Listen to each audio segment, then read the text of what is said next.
Zeke, Melvin Gordon, Jadeveon Clowney, Trent, all of those guys still missing. And since the start of training camp, we've been providing updates on those missing 4. Last night, there were some developments in the Jadeveon Clowney situation. Ian Rappaport, what's going on?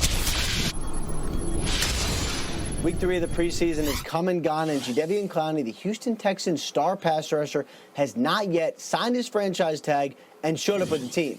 That was the original plan for him, to show up this week, get ready for the season, and play for Houston. When he started hearing rumors that the Texans may trade him, and in fact intended to do exactly that, he put a brake on things and decided to wait a little while and let the situation take care of itself. Meanwhile, as things get sorted out, it has become clear, according to colleagues Mike Garafolo and Tom Pelissero, that someone new is going to be helping Clowney through this process. They reported that he fired longtime agent Bus Cook and is going to be looking for a new representation to help him with this situation. We are also told, according to sources, that Clowney met with Dolphins head coach Brian Flores and other members of the team's brass within the last week. The idea was for Clowney to get more information on the Dolphins situation, try to figure out if they are a team that he wants to get traded to. Less than 2 weeks to go before the regular season, and we do not have a definitive answer on where Jadeveon Clowney is going to play and when he's going to show up. Got some potential landing spots to go over, but first, Schrags, this is very murky. Very murky because, Kay, his situation is different than any other players in the league because he's been already placed on the franchise tag. So what does that mean? It means that if he were to be traded, Clowney must first sign his franchise tender. First, he's got to agree to what he hasn't agreed with the Texans, saying, okay, I'll play for a year at $15.9 million, 1 year. But the team that trades for him can't sign or extend him to an extension until after the season is done because of the franchise rule.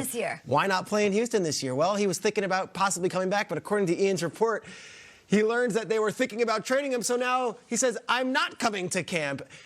It is such a commitment for a team to trade for Jadeveon Clowney because of the money, but also you have no long-term investment with the guy. You're basically renting him for a year on the assumption that he's going to come fully motivated and wants to be there. And the last piece, he's firing his agent 2 weeks before or a week before the start of the regular season, really. And Bus Cook is an agent who's represented Calvin Johnson and Brett Favre and some of the biggest names in football. So you start to wonder, what exactly am I getting? This guy seems like he's meeting with teams.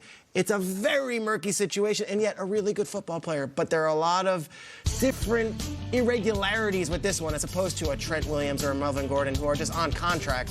This guy's on a franchise tender. You got to do a bunch of stuff to just even get him in the building.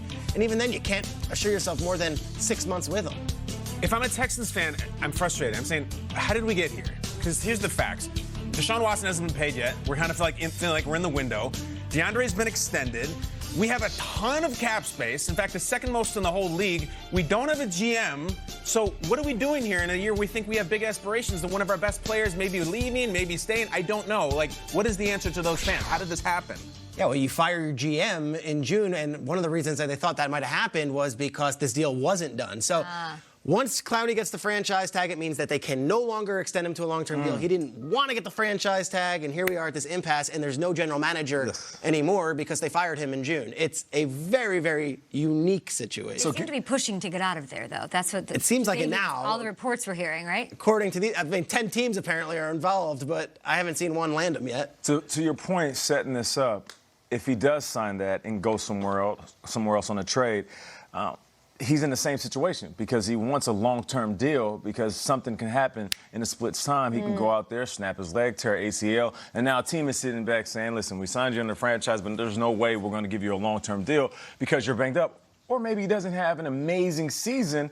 Now he's sitting back thinking to himself, this is exactly why I wanted that big-time contract. So I feel like for as much as it's worth, we keep talking about leverage in the situation. It doesn't seem like that Jadeveon Clowney has much leverage in this situation as maybe other guys who have been in a lockout situation before. Just picture the Seattle Seahawks. Yeah.